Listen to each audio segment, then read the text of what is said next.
But the key to fighting Kiko Martinez is to keep him centre ring, keep him turning. Don't let him get you against the ropes. Don't let him get that success. Zelfa immediately in round one, this is the first 20 seconds, is having to be pushed back against the ropes and break through. He's using his legs needlessly. Doesn't need to keep moving his back foot as much. You'll see here, does Martinez really force him back?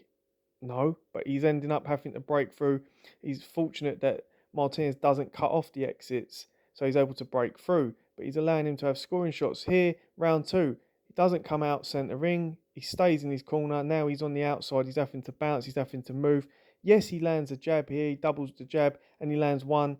But he's having to try to move and keep moving to try to get himself back into centre ring. All because he didn't get himself out and immediately.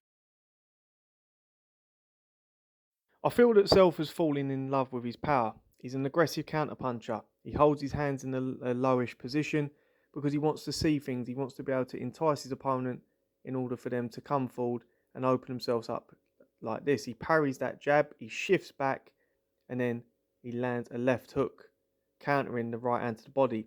The problem is when he starts falling in love with his power, he starts getting overly aggressive and he's trying to load up on these counters. Look at his base. We've gone from a big right hand to a left hook. His feet, he's crossing his legs over. He's losing his base. He's having to then swing to the body. He lands shots to the body because obviously it's the biggest target. But look at his base. He's all over the place. He swings overhand right. He comes out of position.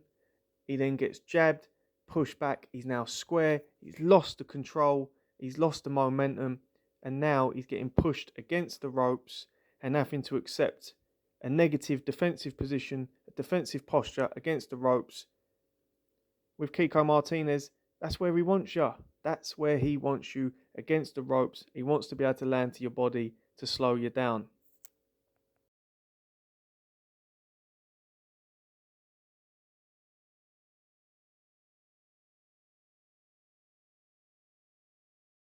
So when Zelfa did hold his back foot, he was able to do this. He was able to shift back and turn his opponent and then be able to walk him on to a left hook. Now, let's look at it a little bit more deeper.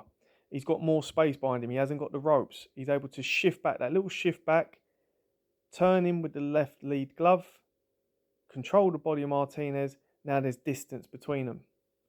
By creating that distance, he's now forcing Martinez to readjust, forcing Martinez to be desperate to get back into range. He's now in a position where he can adjust himself, he can see things, gives himself a little bit of breathing space. And then from here, you'll see Martinez dips, tries to go to the body, and Zelfa can land a left hook to the head.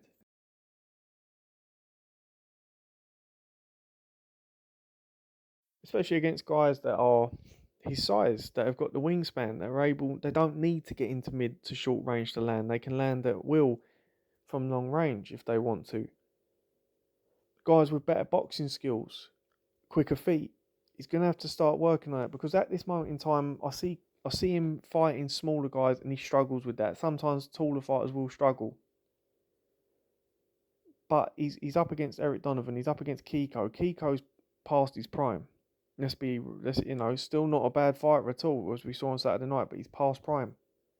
They're able to cover the distance. They're able to, they're not being met by anything bar big counter punches, swings.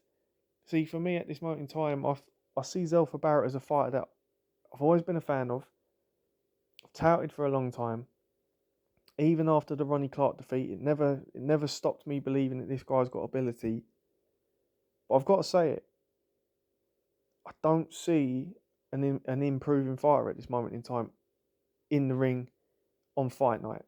He could be improving in the gym, but at this moment in time, I see a fighter that's doing the same things and making the same mistakes that he was making on the Frank Warren shows, but he's now fighting against better level of opponents, and he's starting to find that the flaws are being exposed a little bit. I want Zelfa to start taking responsibility of his defence, the way he controls his opponent. I feel like he is possibly falling in love with his power. I'd like him to be a little bit more consistent and a little bit more measured and controlled in what he's doing, rather than looking for those big spectacular counter punches. They will come. If he can settle himself down he's got something to work with. But if he doesn't, as I say, it could all be a flash, and this could go very, very quickly. Pardon the pun.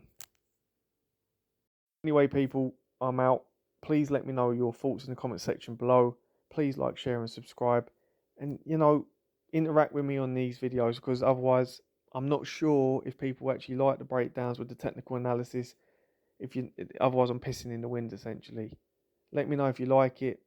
Share the content, and who knows, maybe even the fighters will see it themselves, and then they can have a good chuckle, or take it on board. Who knows? But thanks for watching. I'll see you soon.